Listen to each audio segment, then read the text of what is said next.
థు! ఈ పొట్టోడి కోసం ఎన్ని తడవలు తిరగలను. తిరిగి తిరిగి కాళ్ళు నొప్పులు ఎత్తుకుంటా ఉందా గానీ పని మాత్రం అవ్వలేదురబ్బా! ఈ పడినట్టు అయిపోని పొట్టోడికి చూపిస్తాను నా సంగతేంటో. అయినా వీడిని మెచ్చుకోవాల్సిందే. నా కాలు అంత లేదు గానీ వీడికి ఎంతమంది సెక్యూరిటీ చూడు. నాకు ఒక్కరు కూడా లే. వాడికి టైం అటు నడుస్తా ఉంది. నడవని ఎన్ని రోజులు నడుస్తుందో. వచ్చేది చూడు కుంభకర్ణుడిలాగా తినేసి నడవనైతే కదా. నడిసేకి కాలేదురబ్బా, తొళ్ళంతా కోసుకొని పుడుస్తోంది. ఈ ముసలోడు మాటి మాటికి వచ్చేస్తాడు. ఇతడు ఏం అడుగుతాడో ఏమో. థో, వీని కూతురు లేపుకొని వచ్చిన పాపానికి ఇంత మాట్లాడాల్సి వస్తోంది. రామ్మా, ఎట్టుండవా? బాగున్నా అల్లుడా, నువ్వెట్టుండవా? నాకేమమ్మా సూపర్గా ఉన్నాను. చూసినావు కదా ఎంతమంది ఉంటారు నాతో కూడా. నీకేం లేలుడా, బాగానే ఉంటావా? ఆస్తి నాది కదా.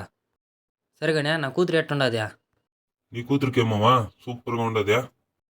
నా కూతురికి ఏమైనా అన్నం వేస్తాండవా లేదా మొత్తం నువ్వే తినేస్తాండవరా అబ్బా? ఇట్టు ఉబ్బిపోయిండవా? ఊరికన్నా లేలుడా, ఏం మనసులో పెట్టుకోమాక. లేదులేమ్మా, నువ్వెట్ట కూడా నాకు తెలీదా. ప్లేస్ భలే ఉండదు అల్లుడా, నీట్గా. దానికైతే ఎందుకు లేకనే, రామ్మా పోదాం రా. సరే రా అల్లుడా, పోదామా? రేయ్, దూరంగా పోయి ఫోటోలు తీసుకుంట్రా. ఇప్పుడు చెప్పు మామా, ఏం అట్టా వచ్చేసిండవా? చెప్తానులే. ముందు ఈ ఫోటోలు అవి తీసుకుంటారు కదా, తీసుకుని మళ్ళీ పోతా మాట్లాడదాం. మావా ఒక సెకండ్ ఇయ్యా, వాళ్ళ ఫోటో తీసుకునేనే మళ్ళీ మనం మాట్లాడుకుందాం. చాలు పదరాబ్బా, పోయి ఆవుల పాలు పిండాలా, టైం అయిపోతుంది. ఇప్పుడు 3 గంటలు అయిపోయా. చెప్పు మామా, ఏం వచ్చిందే? అదే అల్లుడా, చెప్తాను కదా వరి కొయ్యాలనేసి. మీ కూలి వాళ్ళని ఏమన్నా ఒక 10 మందిని పంపిస్తావా? ఓ, దానికే మామా. చెప్పునుంటే నేను పంపించుంటాను కదా, మళ్ళీ దీనికోసం ఎంత దూరం వస్తుందా?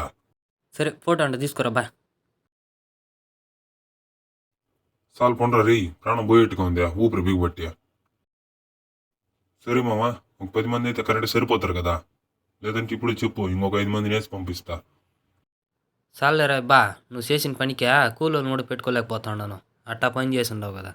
చెప్పుంటే సిగ్గుసేటు ఉండేది 2 జతలు వేరే. అట్టా పరిస్థితి తెప్పించుండవు రబ్బా. సర్లే మామా, అయింది అది అయిపోయింది, పోదాం పదా. సరే అల్లుడా, నేను వస్తానా, టైం అయింది. ఏం అల్లుడా, వచ్చేదా? టైం అయిపోతుంది నాకు.